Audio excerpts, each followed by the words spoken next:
Slides, by the way, are in the, you'll find them in the handouts, so you can go and have a look at that. But I'd rather introduce you to two very important people. Oh, can we go back? One of them's Carol Patak and Chad Smith, and these are the two partners in the Demand-Driven Institute. Just very briefly, Carol comes out of manufacturing in the aircraft industry, in the aircraft component industry. She worked for IBM and later on worked for PeopleSoft. She comes out of planning and materials management, and she always thought that planning on forecasting really wasn't the right thing to do because we start off with the wrong numbers. And so at PeopleSoft, she started working on a demand-driven manufacturing system. And they were just about to launch it in about 2006, and there was a hostile takeover of PeopleSoft by Oracle. And Oracle canned all the work they've been doing on this demand-driven, basically demand-driven MRP. So Carol left and went off and became a professor at a university for a while. She knew Chad Smith, and Chad comes out of the theory of constraints stable, working with a company called Constraint Management Group. And he knew Carol fairly well and came to see her and said, you know, I've been working on something demand-driven. I've always felt it's a bit crazy that we plan on a forecast. And Carol said, well, that's exactly what we were doing at PeopleSoft. So they came together, worked together to form the Demand-Driven Institute and put this methodology together. So this is nothing new. This goes back to way before the turn of the century. So there were people before the turn of the century that were adopting this methodology and proving it. They're also great authors, and you can see a lot of books in front of you there. All right, next. So materials requirements planning has been the way of life for us over a number of years. Next. You can click through this one, Elaine. Okay, so it really came to the fore with Joe Orlicke writing his book, Materials Requirements Planning, which was published in about 1975. And what did MRP promises? It promised time phase planning, level by level bomb explosions, dependent demand planning.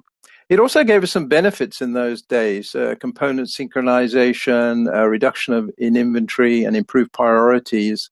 And in his book, when he published it in 75, he said there were about 700 manufacturing companies that were adopting this methodology. Next. So MRP became the way of life for planning. It was conceived, can you go back? It was conceived in the 50s. And can you just go back there, Elaine? No, go back, not forward. Yeah. It was conceived in the 50s. We knew in the 50s that if we had a bill of materials and we knew, say, for a bicycle, and we knew how many bicycles we wanted to make, we could calculate through a bill of materials how many components and raw materials and things we needed, which was fine if we had one finished product and 6 raw materials. You can do it on a piece of paper. But with hundreds of finished products and thousands of raw materials, it was a little bit more difficult. We didn't have the tools to be able to do that.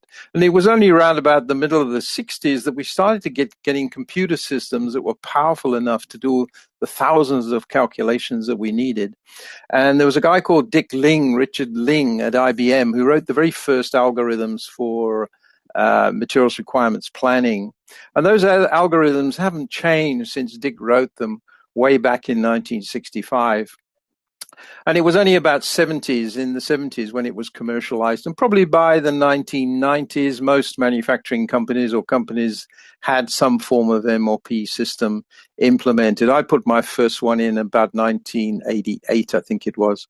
And we were quite successful. It worked quite well. Okay, next. Next. Okay, but I think since then things have gone kind of terribly wrong.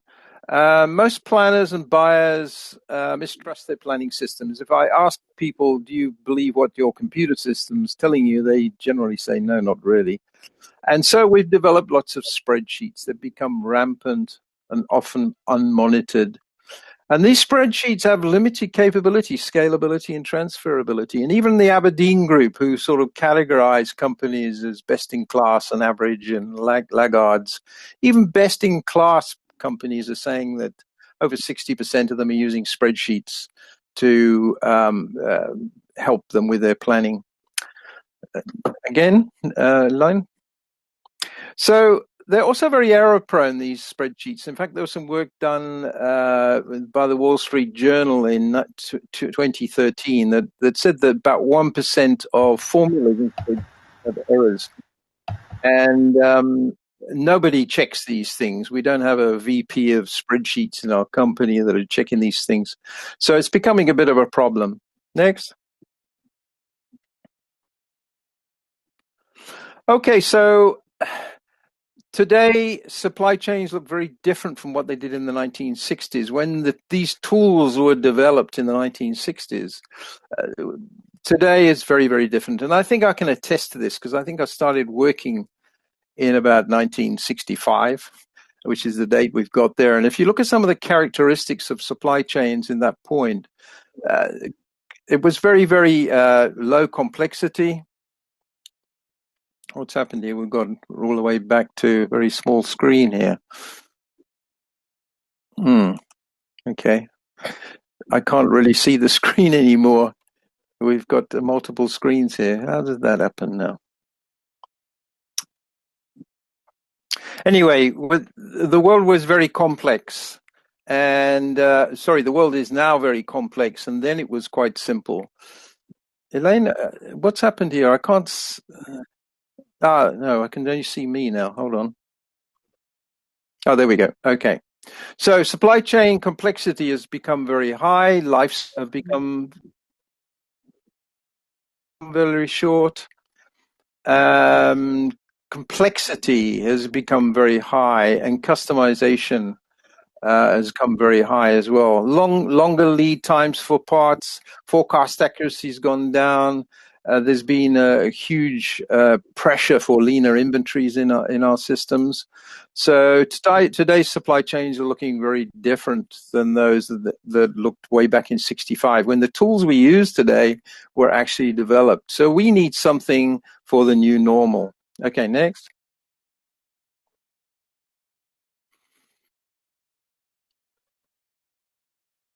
Next. I'm not getting anything.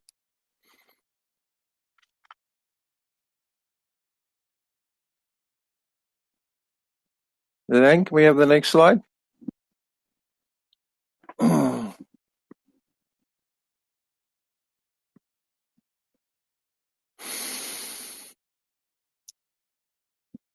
Oh, you've got right back to the beginning again now. What's happened?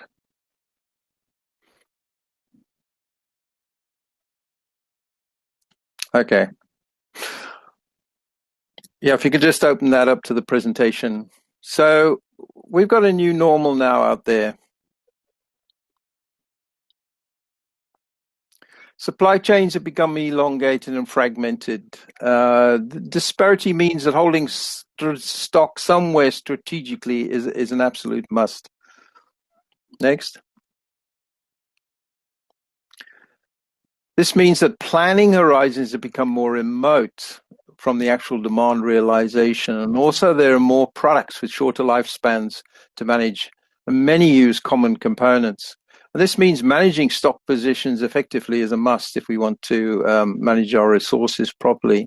This also means that detailed item forecasting is much more difficult. And if you press the next button again, we know that forecasts they're going to be wrong. Elaine, you can press the button.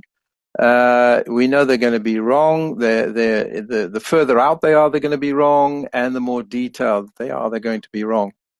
Okay, next.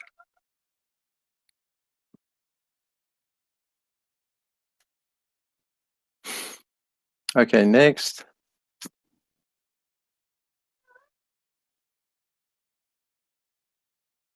Now you're going backwards. Yeah, we're not doing very well here, are we?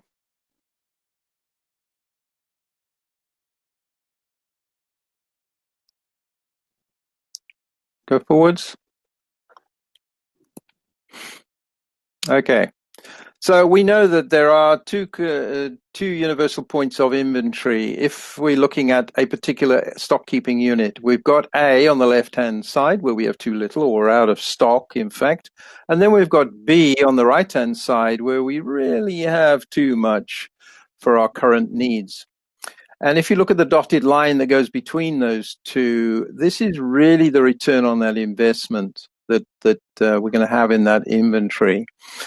And what we tend to find when we go and analyze warehouses, we tend to find that we get this bimodal distribution that you can see here, where we have a high hump of a number of SKUs on the A side and also on the B side.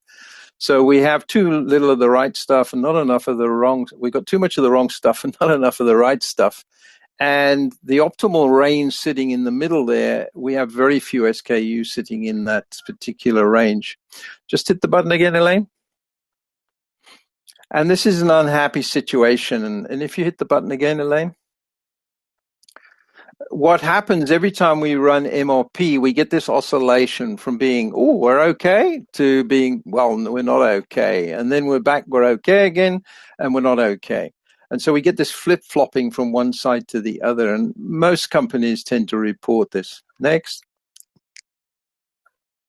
So the bottom line effect is we have chronic shortages, and we have excessive inventories, and we have high expedite and expense costs. We're cross-shipping between warehouses, and we're flying freight in when we don't need to. But maybe the real problem's at a higher level, and it really comes from the bullwhip effect. Okay? Yeah, just hit the button there, Elaine. The bullwhip effect. Just hit the button again. Here we've got a little supply chain here. You can see we have a foundry and a component manufacturer. We've got a sub-assembler and an end item assembler. And if you hit the button again, yeah, we get this demand signal distortion going up the supply chains, and we get this supply continuity variability coming down the supply chain. And these bullwhips have been rushing up and down our supply chains for a number of years, and we've really had no way of mitigating it until now. And of course, the more parts we have in the supply chain, the worse this effect gets. But maybe the true solution must be we have to deal with this demand and supply distortion. Got to try and work with it together. Okay, next. So if you look at the top here, we have demand signal distortion, which is giving us supply continuity variability. So it means the materials are not ready at the time that we need them. And why is that? Hit the button. There are 4 reasons, really. Signals with known error are used, which means we're using a forecast. Latent signals are used. Oversimplified signals are used. Well, latent signals mean that sometimes we only do our planning on a weekly basis. So in some cases, the information is a week old anyway. Oversimplified signals, a lot of companies have flattened their bills of materials in an attempt to try and improve their planning, and that's kind of been a mistake. And then changing and conflicting signals, because we think the customer wants 100, we send signals up the supply chain to make 100, and when we get the actual order, he wants 120, so everything has to change again. So if we fix the demand signal distortion, will the bullwhip effect be solved? No, it won't. Okay, next slide.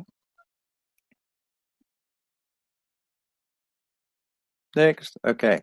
So what Carol and Chad have come up with is what we call the demand-driven MRP. It's a method to model, plan, and manage supply chains to protect and promote the flow of relevant information and materials up and down our supply chain. The DDMRP uses strategic decoupling points to drive supply order generation and management through a supply chain. And it was first articulated in the 3rd edition of Orlik's Materials Requirements Planning, which was published in about 2011, after 15 years of research. So this is not, as I mentioned, not something new. And Carol says she's standing on the shoulders of giants. We've had some great people doing some great stuff in our supply chains over the last 50 odd years.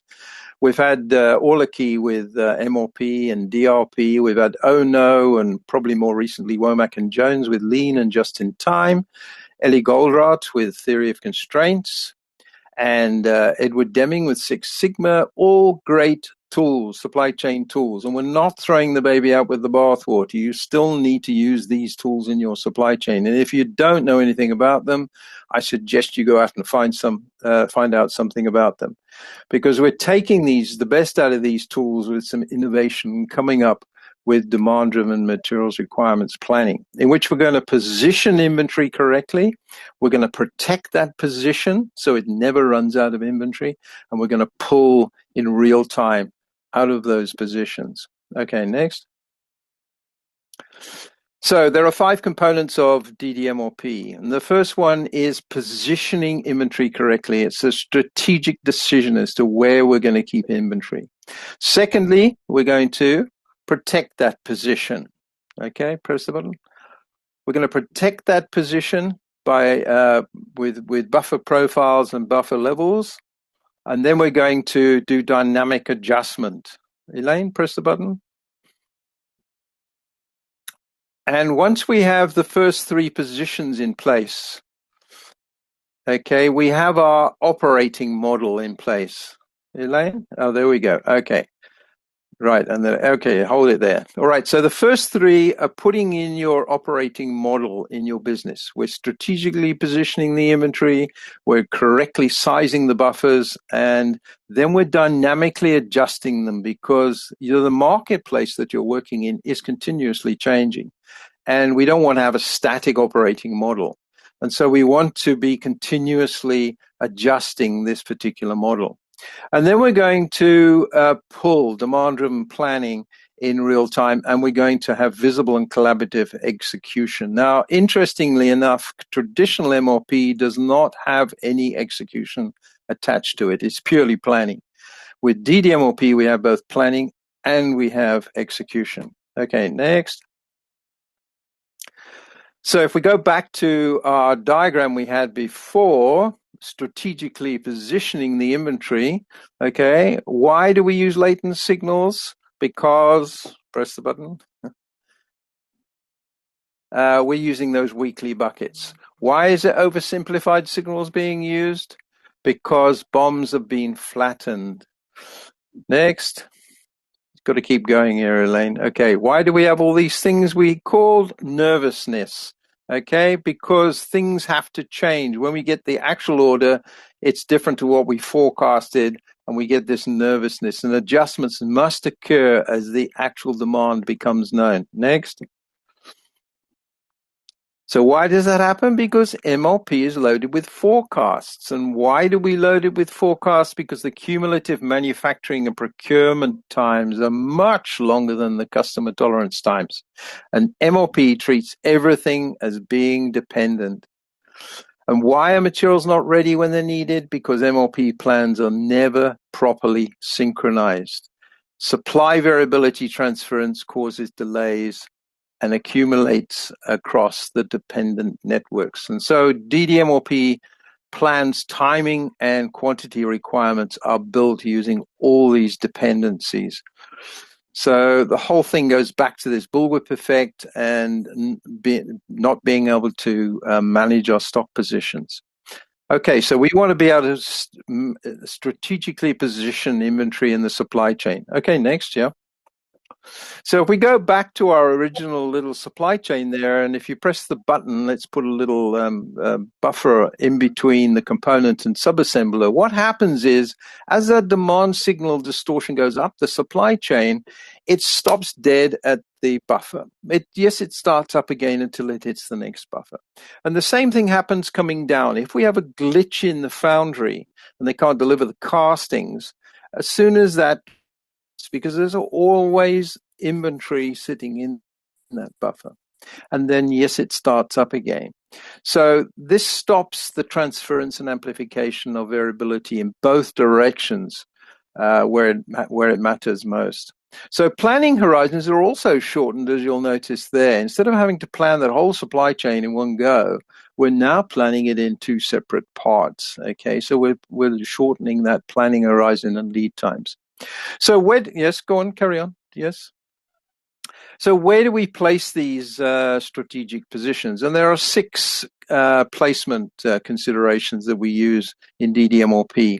I'm not going to go through them in detail. You know, if you come on the 2-day course, the Demand-Driven Planner course, we go into this in so much depth that at the end of the day, you can come away from that course and actually start applying some of these principles in your own business, maybe in just a small way to start with. But customer tolerance time, we need to know about. How long is the customer prepared to wait? What about market potential lead time? Maybe we're in a make-to-order business, and we give, as our competitors do, maybe a 2-week lead time for the parts that we manufacture for our customers. What if we could get it to the customer in 7 days or even 5 days? What difference would that make in our business? We could probably get a larger market share, maybe even command a higher price. Sales order visibility. How far in advance do customers generally give us orders? What about variability, both on the demand and on the supply side? If it's very high, then that might be a very good position to be putting some sort of buffer. Inventory leverage points within our bills of materials. Are there sub-assemblies or mixes that might be worth buffering? And we have a whole technique around how to identify those items in your bill of materials that would benefit from buffering. Lastly, it comes straight out of theory of constraints and says that critical operation protection. You know, if you have a bottleneck or a constrained capacity, you always need to keep a buffer in front of that to make sure that it never runs out. Next. All right, so this was an actual example. If you look on the left-hand side, this is a make-to-order business, and they had an 8-week lead time. They implemented DDMRP, and you can see on the right-hand side, they put some buffers in there. They reduced their lead time down to their customer to 1 week from 8 weeks by strategically positioning inventory correctly in the supply chain. So hit the button again. The critical difference here is that MRP was never designed to decouple. It makes everything dependent, forcing longer planning horizons and variability accumulation. Next. Okay, so the second one is buffer profiles and levels. Typically, we have this 3-level buffer. We have a red zone, yellow zone, and a green zone. The red zone is basically the safety in the buffer. It's not safety stock, and it doesn't work like safety stock, but it's the safety we have in the buffer. And I think if you think of a buffer as a shock absorber, like on your car, it takes the shocks out of when we hit those potholes in the road, doesn't it? And the safety does the same thing, really. It just takes the shock out if we get a little bit of a bit of demand we weren't expecting. The yellow zone is basically the primary coverage in the buffer. And the green zone is really your order size and the order frequency. So you can hit the button again there, Elaine. Group settings and buffer profiles. We set up different types of buffer profiles, which are based on item types. So it could be a purchased item, manufactured items, distributed items, etc. And we would have different lead time and variability categories in there. Is it long, medium, or short lead time? Is it high, medium, or low variability? And we set up these buffers and then allocate every SKU to a particular buffer profile. So the system understands how to do the calculations. Then for each individual SKU, we need to know a few things like the actual lead time, the minimum order quantity, if it's significant minimum order quantity, and if it's a distributed item, in which location is it sitting? And then we need to get an idea of the average daily usage. And there are a number of ways in which we might want to determine that. And by understanding these things, we can calculate our buffers. Okay, next. So here we've got a buffer, and you can hit the button again. And we've got some data there. We can see this buffer. I'm not going to go through the calculations, but we've got a 300 order size. We've got a yellow zone of 357. And we've got safety in there of 233 units. And I think the critical difference here with traditional ways of doing things is that MRP was never designed to manage stock positions. It was designed to be the most perfect make-to-order calculator. Okay, and we've tried to manipulate it in other ways to try and use it for ways that it wasn't really developed for in the first place. And MLP nets everything to zero, whereas DDMRP never nets to zero. There should always be availability in your buffer. Next. All right, so the buffer is not like safety stock. It's not sticky tape. It's not fire extinguisher. It's more like a firewall, okay, stopping nasty things going backwards and forwards up and down the supply chain.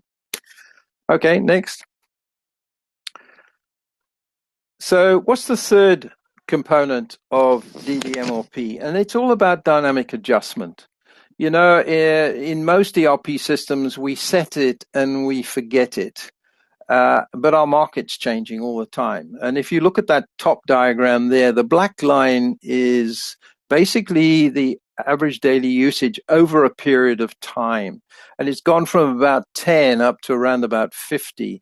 And you can see as time has gone by, the buffer has expanded upwards. There's even a little point about 3/4 of the way along there that it dips down a little bit, where the demand went down a little bit, and so the buffer dipped down a little bit. Then it climbed up, and we're in a downwards trend now. But we can also put in, and by the way, those calculations, those buffer adjustments are done totally automatically. You don't have to do anything; it does it for you virtually on a daily basis. But on the other hand, we do have the ability to put in manual adjustments. Okay, and here you can see we've got a bit of a season on this particular item, so it means we can go in and put a demand adjustment factor. So the critical difference is most conventional safety stock and reorder point systems, as I said, is static, not dynamic. Set it and forget it. Next. Now, this is a really elegant part, I think, of DDMRP, and it's the demand-driven planning. So we're moving away from planning on a forecast or a crystal ball to, next, to actual demand, all right? Actual demand, actual sales order. And a sales order is really pretty highly accurate compared to a planned order in an MLP system or a forecast. So it continues with a more relevant demand order generation equation. So there's only two new things we teach you in DDMRP, and this is one of them, and it's called the NetFlow Equation. Okay, next. So NetFlow Equation answers the questions that every planner is looking for every day. What's coming to me? What do I have? What demand do I have to fill immediately? And what future demand is relevant? And so we developed a new equation, a buffer status equation. We call it the NetFlow Equation. Okay, at the bottom. And it is, what have I got on hand, plus what's coming to me, minus what's the qualified order demand that I need. Now, if that calculation puts you in the yellow zone, or we're still in the red zone, then we just reorder up to the top of green. It's as simple as that. If NetFlow puts you in the green, you do nothing, okay? Once it drops down into the yellow, we reorder up to the top of green. It's as simple as that. So hit the button. In your system, you'll get a to-do list for the day. Here's my to-do list. I've got one item that's in the red, and I've got 4 items that are in yellow that I need to replenish today. And it'll give you recommended replenishment orders to take you back up to the top of green again. So the system will give you a to-do list today in the correct order in which we should be doing it. Next. Okay, now what I would normally do here is go through this large simulation. If you press the button there, Elaine, you can see what happens. On the left-hand side, my supply orders come in, and on the right, the demand orders come in. And we've got a buffer here. And we will go through a simulation over a number of days, but we're running out of some time here. So just press the button again there, Elaine. And I think just press it again, because I'm not going to go through this. I'd only put a couple of days in. And again. Okay, now at the end of this simulation, you get a run chart, basically, that comes out. And you can see the blue line at the top there is really your net flow. And the black line, the dark black line, is your on-hand balance.